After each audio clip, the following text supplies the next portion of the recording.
Jom Jama Cicit. Hari ni ada dengan Kak Jama nak bawa korang pergi cari Symphony Spread dekat Jaya Grocer. Wow, Symphony Spread ni ada 4 flavor tau.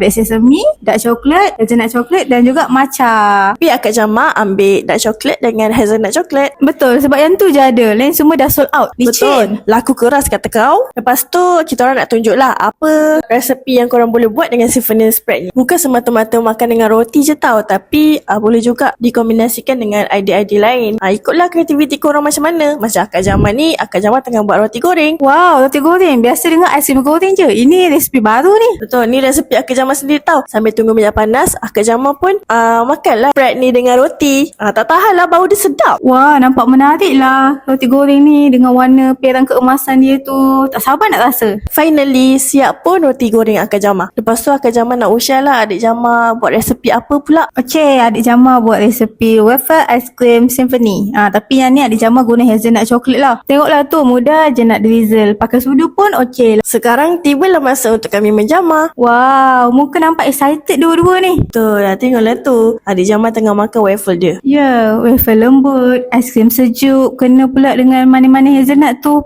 Memang ngam. Lepas tu Kak Jama makanlah roti goreng Kak Jama. Tengok dia punya spread tu lembut je sambil melimpah-limpah keluar. Wow, padahal letak sikit je kan? Betul. So korang jangan lupa try Symphony Spread ni di Jaya Grocer berdekatan korang. Sebab Adik dan Kak Jama approve.